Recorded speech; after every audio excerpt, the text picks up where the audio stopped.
And we're back. This is the Red Press. I'm Mark McGill, joined once again on a Friday by Peter Martin in what was another eventful week for the Reds.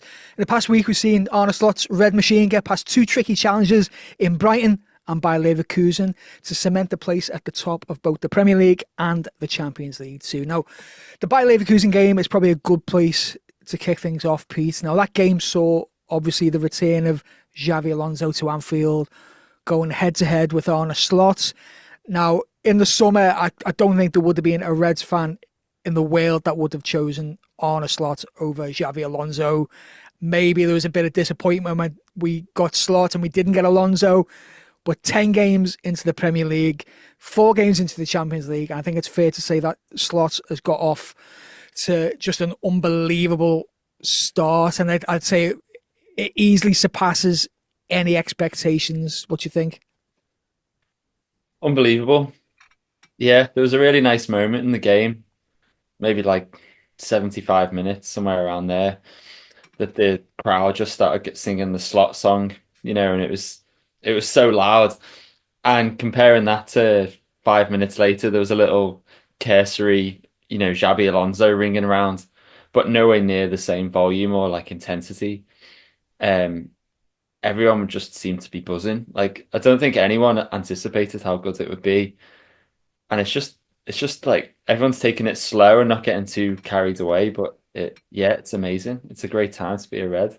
It's brilliant, brilliant. I mean, what kind of takes me back a little bit is how comfortable he seems in just being himself. He's obviously not trying to be Jurgen Klopp part two. He's being himself off the pitch, on the pitch. He's very kind of laid back, stereotypical kind of Dutch in the interviews, of course. And he just seems to be completely and utterly comfortable in his own skin at the minute. It's like he's very, very understated, but very confident. Do you think? I think he's incredibly confident. Yeah, I think it's funny after a game, he quite often goes into his tactics, and he'll just tell you how he's won the game, how he's picked them apart, and then you're like, oh yeah, the way he describes how he's broken down a team or what he's done to adjust things just makes it sound easy, and it like the players must feel that, they must believe that, because there's no guarantees when you come from a manager from Klopp to Slot that all the players are going to buy in, but it's so obvious that they do. It's amazing. Yeah, I mean, I was thinking about that buy-in myself. That's a kind of good way of putting it because I think it's a Jurgen Klopp team completely and utterly, and you'd expect there to be some kind of weird transfer over, some kind of weird, emotional residue there, but straight away, I mean, I guess it speaks volumes of the professionalism of the players and the professionalism also that Klopp instilled in that squad. That right away, they're just like, right, let's keep going, let's keep doing it. It's unbelievable. I mean, you can see it on the pitch, off the pitch, they're handling themselves. There's like there's no little leaks about the manager. There's no negativity around them at all. I mean, obviously it helps that he's got off to a brilliant start. If it was, 4 wins so far or we were mid-table, things would look a lot difficult. And we have ridden our luck a little bit at times, but I think overall we probably deserve to be top of the league. I think at this moment in time, we're definitely the best team, all round team in the league. What do you think? Yeah, defo. Um, like we barely concede. We've conceded one goal from a set piece all season, and that was at Arsenal. You know, just looks so solid.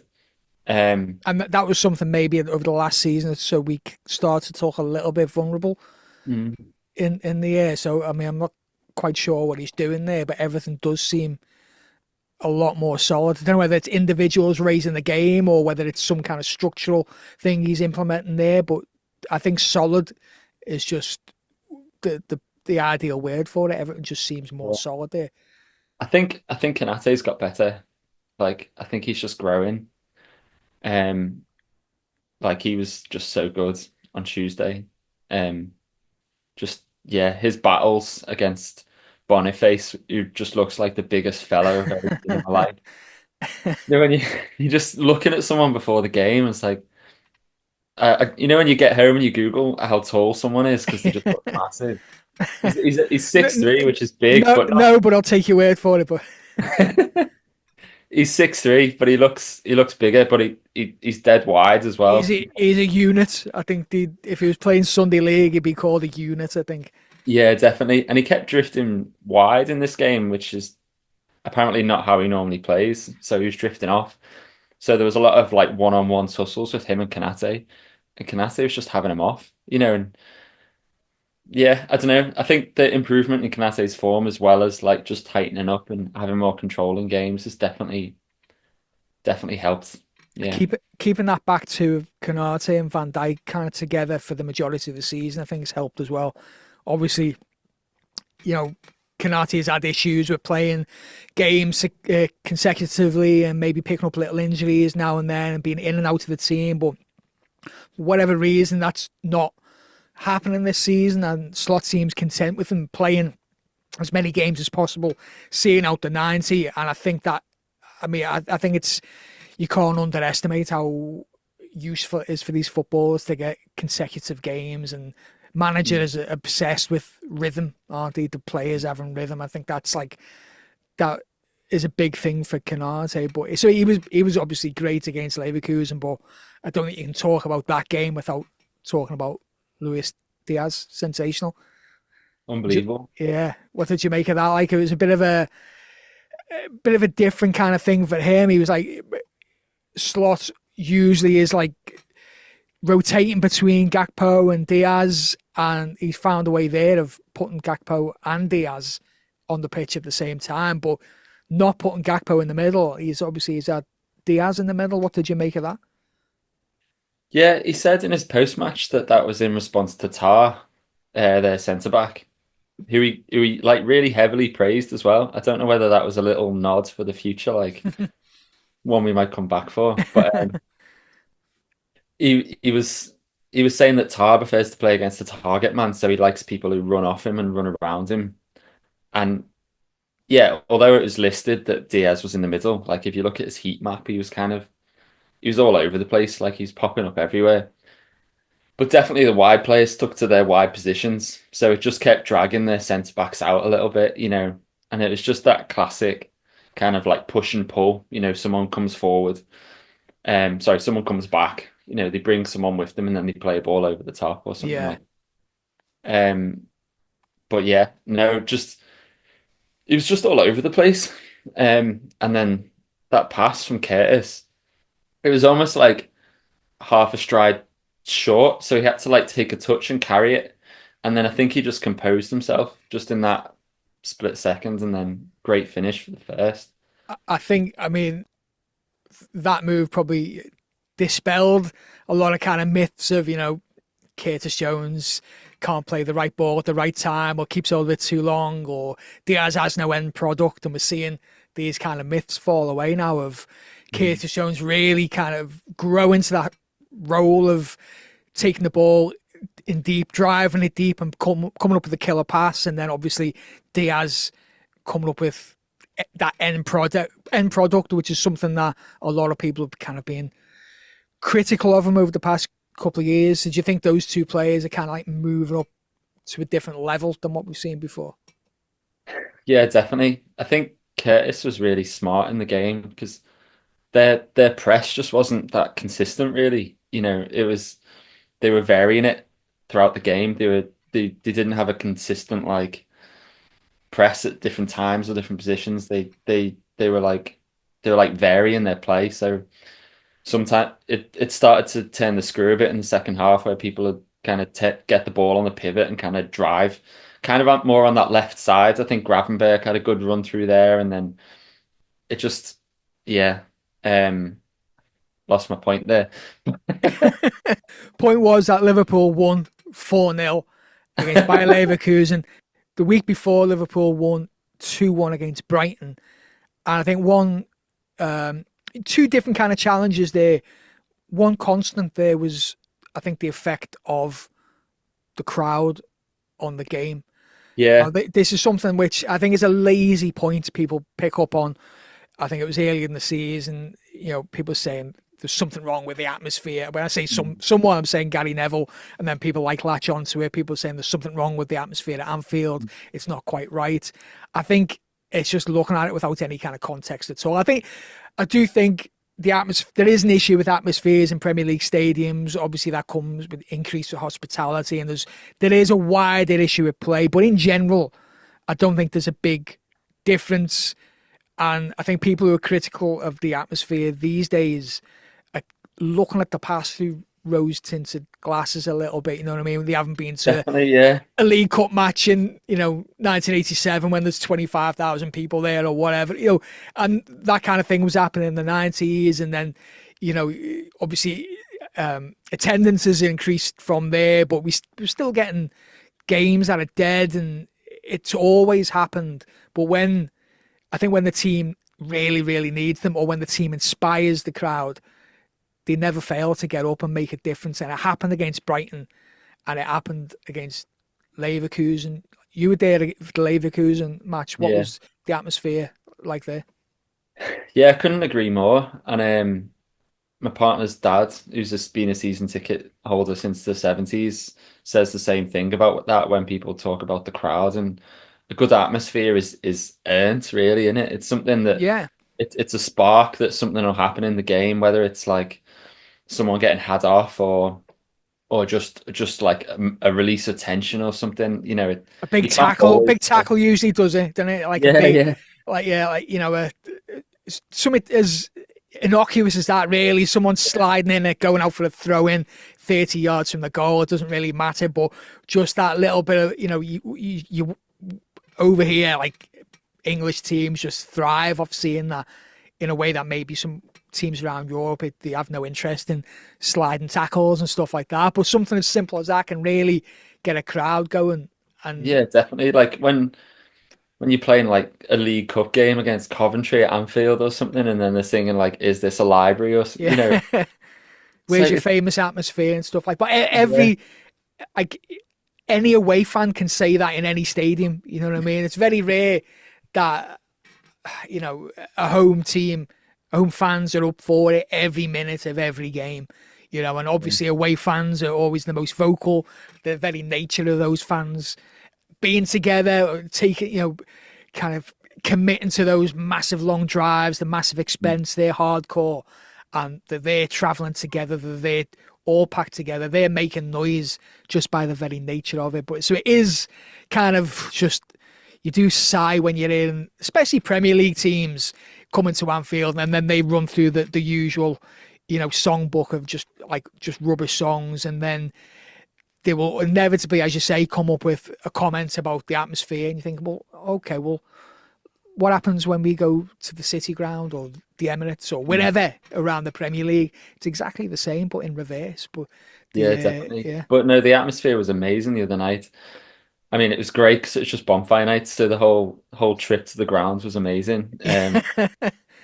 Got on the soccer bus at Sandhills, and then just like sat on the upper deck and just things exploding everywhere. Yeah, you must have felt like Kate Adie doing a report from some kind of news war zone somewhere. It did feel like that, and even as you walk into the grounds and you just see people like setting like crazy fireworks off in the middle of their street, like it was a pre-match like buzz of just like a bit of like unpredictability, a bit of smoke, a bit of air, and then like obviously the return of Alonso, and yeah, there was a lot of build up to it. And I guess sometimes when you have those games just before the Brighton game with the Salah moment, and you didn't know whether it's going to happen or not, and then it does, it can carry through to the next game as well, can't it? So the anticipation and the drive was just like, everyone was just like way more excited, and yeah, it just took off. It was amazing. Now you mentioned there the Salah moments in the Brighton game. They obviously referring to that, just brilliant. Just a cliched Mo Salah goal, cutting in from the right and just belting it with his left foot. A little bit, probably the closest thing we've seen to that Chelsea goal, because obviously he usually kills it a little bit. That one, he hit it with like, and as soon as he shimmied there, it looked like it was going to be a goal. That was pure Salah. That was absolutely fantastic to see. But yeah, you're right about these moments can have an effect on the next game, and seeing a team that are in a really good moment and seeing a team that have got that bit of rhythm is fantastic. But a team that like haven't got a bit of rhythm at the minute is Manchester City, who obviously I think is still obviously the most dangerous team in the league. They've just lost 3 games in all competitions, I think. I mean, the one thing I was thinking about is, there's different reasons for that, obviously, but Rodri being out for the season is obviously a massive blow to him. He's one of the best players in the world, maybe probably the best player in that position in the world. Do Liverpool have like compatible kind of player? If a certain player in the Liverpool team is out, would it completely derail how we play? Do you think there's one player there, or could our squad kind of cover for most situations? What do you think? I think there's two, yeah, and they're the most obvious ones. I think Van Dijk is the first one.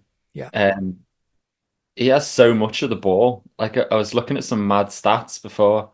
So he had 9%, 9.4% of the possession against Arsenal was just Van Dijk, you know. And then so that was the highest amount of possession, like for our team in that game. yeah, And then he was the same against Brighton and then the same against Bayer Leverkusen. Like every attack kind of, every build up of play comes through him. So it's just like, yeah, and he's had 2 man of the match before awards this season already. yeah, It's just so consistent. I think if you take that out and teams are pressing us, and then it's maybe like a Kanate Gomez or Kanate Kwanzaa back two, I think that'd throw us off. And then obviously, he's played the most minutes of any Liverpool player this season, yeah, shortly followed by Gravenbach and Salah.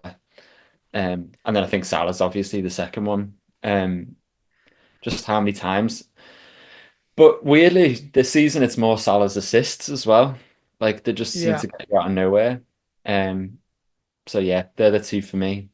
I'm never quite sure with Salah there, because sometimes you can see him like not really affecting the game. He'll be on the periphery of the game. Like with the Brighton one, I think that was the lowest amount of touches he's had this season in any game. It was like, I think it was about 29 touches, and he averages around 40, 41 touches a game. So it was like well below. So I wouldn't say it was anonymous, but he was struggling to affect the game. But obviously when that moment arrived, when players around him are getting a little bit tired, and he can just find that just split second difference, and he can just make those moments count, those big moments. So even though I think he would be like a massive, massive loss in terms of those killer moments, and we're going to need him throughout that season, there'll be times again when he might be not involved in the game at all, and he'll get 1 or 2 chances and he'll win the game for us. I don't think him being out of the team affects how we play too much. Maybe if we ever see Chiesa kind of on a pitch and fit and stuff like that, he could be kind of a replacement there in terms of keeping team shape, how we play and stuff like that. But yeah, I think in terms of those killer little moments around, that can win you the tightest of football games, that can get you that extra point, extra 3 points or whatever you need. There's no one quite like Mo Salah in the Liverpool squad. And I don't think there's anyone quite like him across the league for a big team anyway. But yeah, and then obviously Van Dijk is just streets ahead of any other defender around him. I think obviously Liverpool got some talented defenders, but there's a massive drop off when he's not there. I think for me though, I think one player who we can't really replace in terms of how we play is maybe Ryan Gravenberch, and obviously we see Endo come in there occasionally at the end of matches and stuff like that, but he's a totally different kind of player. I think you're looking at someone like Curtis Jones or McAllister is the closest things to kind of how Slot wants that midfield to play. But yeah, I think like Gravenberch is just being like a sensation for Liverpool, and he's so key to how Liverpool can pass it around and they can afford to be technical, afford to take some of those risks. I think he's been astonishing this season. What do you make of him? Yeah, no, definitely. Um, who knew that was coming? Yeah, and that's some bottle as well by Slot to say, Yeah, right, you're number 6. yeah, I'll yeah. stick with you. I mean, fair enough. He's hit the ground running, but you know, I think he played very, very slightly there under Klopp, but it was mostly as an 8 under Klopp, completely different kind of midfield role. So I think Slot obviously is a big fan of him and has seen something in him, as I say, to say, right, you're my number 6. This Zubimendi thing hasn't happened. You're the 6, and we want to play like this. He's brilliant to watch, isn't he? Yeah, and all that kind of garbage about his like personality and his attitude problems and stuff before he signs.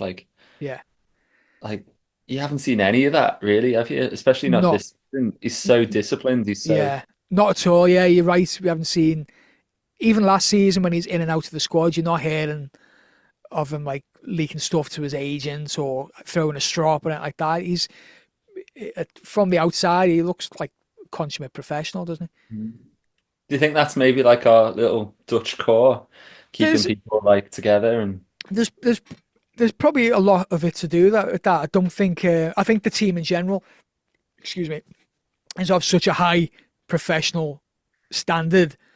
There's no room for any passengers, and there's no room to allow any player to drop below that standard. I think the players around him would let him know in no uncertain terms if he's being unprofessional in any way.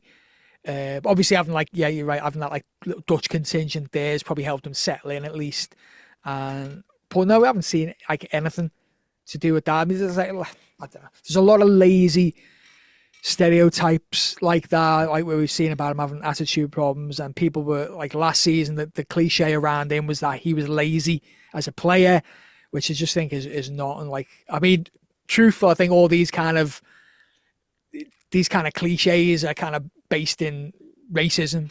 Without wanting to go too deep into it and off on a tangent, but I think these kind of assertions on a player being lazy and having a bad attitude really are kind of rooted in that, and other yeah, players don't get the same kind of, or last season we didn't get the same kind of comments made about him. But yeah, because definitely. we haven't seen any of this like so-called like lazy attitude from Gravenberg this season. That like the efforts he puts in, the presses he does, the kilometers he runs, all this kind of stuff. There's nothing to suggest that he's just not a really, really talented footballer and like a really, like kind of disciplined athlete. And he seems sound. The only issue with playing him a bit further back is I think he could chip in with more goals if he was further forward. I think he's Yeah, got that in his locker.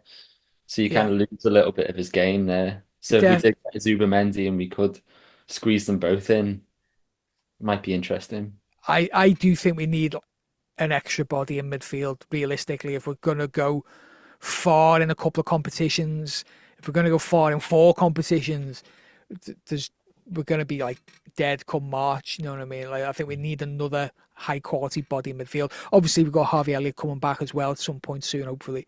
But I do, even with Harvey back, I think we do need another player in there because Gravenberg can't keep playing game after game after game after game. You need another technical midfielder playing deep there.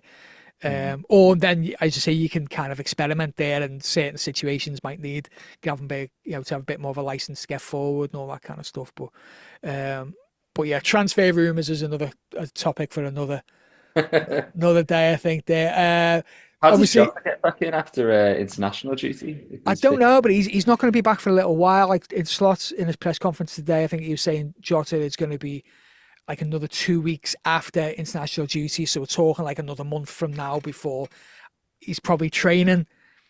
Um, so I don't know what fixtures are around that point. I know there's quite a few. Obviously, League Cup fixtures start up again, but it's going to take a little bit of while to get up to speed. And as you're right saying there, whereas Jota at the start of the season was maybe first choice down the middle, he's going to have to oust Darwin Núñez and Luis Diaz from the same position there. So that's going to be a challenge for him. But again, he'll have important moments, just like Salah. Jota's another one of those players who comes up with big moments from time to time. But yeah, he's going to be out for the foreseeable, I think. Hopefully, after this international break, maybe Alisson will be back training. But he's going to have to win. I think he'll have to win this place back. I think Keller hasn't put a foot wrong, and I think maybe it could be an opportunity there just to not put Alisson straight in to into the first team, and he's going to have to sit out a little bit and maybe put him in for a couple of competitions. Ultimately, you want Alisson back, but you want Alisson to be fit also. But I mean, talking about that international break, one of the good news stories from this international break is that Mo Salah isn't going to be called up to the Egypt squad, which is massive. Apparently, Egypt, they got a couple of games. The first game, I think they're playing against Cape Verde, maybe, and they're playing on an artificial pitch. So Egypt have come to the kind of, they discussed it and basically said that we don't want to risk Salah getting injured on an artificial pitch, so there's no need for him to come out, and then it's unlikely that he'll get called up to that second game. I think they play Botswana in the second game. So it's all likelihood is that Mo Salah is just going to have his feet up for 2 weeks, which is massive news. I think it's hopefully whatever players we've got out there will get back injury free. But the fact that Mo Salah is definitely going to have a little bit of time off is massive. Really, I thought you were going to say the good news story was Curtis getting called up to England. No, I mean I'm sure that'll happen. He deserves. I mean, I obviously you have that thing where you just want all your players to be kind of sat at home, wrapped in cotton wool. But I think it is also good to see your players get recognised for being good, and I think seeing them kind of stretch themselves and prove themselves by playing international football and playing with different players under different managers and having different kind of football challenges and playing against some of the best players in the world sometimes. I think that's what I want from our players. Well, as much as I like to see kids just go under the radar, I think to get some time for England, I think it would be, kind of showing how much he's grown as a footballer, I think. But I think he has, Arne Slot was saying today he's got to add a bit of consistency to his game, which I think is fair enough. But hopefully that'll be like the next, piece in the Curtis Jones puzzle. He's still only pretty young lad. He's one of these lads who we've been seeing playing football since they were 17 or whatever. So we maybe think they're a bit older than what they are, but he's got a fair way to go. But I think he's doing all right. Yeah, Slot was saying that he's been more consistent since he's become a dad. Yeah, and it was maybe he has. Who knows? But there's a reason for it. Maybe he has. But yeah, let's move quickly on to Aston Villa then at the weekend. That's the last game for the international break, of course. Hopefully, Liverpool will get 3 points there. The teams that we're kind of keeping an eye on, City are away to Brighton and Chelsea host Arsenal. So there's two difficult games there for City and Arsenal, and obviously a difficult game for Liverpool as well. But it could, going into the international break, as the potential, I think, there to be a very good place for Liverpool to stop, a quarter of the way in the season. Have you got any predictions about Saturday night against Aston Villa? Yeah. I think. Would you like to share that prediction? I think there's going to be. I think we're going to win it. I'm really confident. Yes. Villa look like they've hit a bit of a bad patch, and they look tired. They looked pretty poor midweek. Have they lost like 3 on the trot as well? Or something Yeah, like that, yeah. 4 on the trot. Yeah. And going from beating Bayern Munich to drawing with Bournemouth, and then they lost the next one, and then they're not in great form. No. And then conceding that bizarre penalty. Did you see it where Mings picks it? It's just strange. That's like not the kind of thing I don't think you're doing if you're on top of your game and you're really confident. Yeah. It was a strange moment. I think that playing twice a week has caught up with them more than it's caught up with other teams. Yeah, it's not for everyone. Like I think there's a big, massive learning curve here. I think it can be really, really difficult. I don't know how this new format is going to affect all the teams. I don't really understand the differences, in terms of home and away and stuff like that, and how the teams approach it and stuff like that. But I think the increase of fixtures against quality opponents is definitely, it can't do anything but affect how they're doing. So you're right, it's probably a good time for Liverpool to play Aston Villa. I agree with you, and I think it's a Liverpool victory, and I'm going to go for. Um, I'm going to go big here. I'm going to go 3-0 to the Reds. What are you giving it? I think they've got enough quality to sneak one back, but I'm gonna go big score too. I think 3-1. So Saturday night as well at Anfield. It should be a good one in there. I think it should be another good atmosphere for Liverpool. Yeah, Uh, it'd be interesting to see how they set up because I find that interesting in what Slot says about every team that comes to Anfield just does something mad. Just like sets up in a different way or tries some like weird different tactic to try and catch us out. Um, I guess with Slot, sorry, Klopp, like you kind of knew what you were going to get to some yeah, extent. 100%. Yeah, But like, yeah, there's some really interesting tactical stuff going on. So I think Unai Emery's pretty smart. So yeah, he's a it'd be clever interesting to guy. see how he sets them up. So But I'm we, expecting him to do something weird.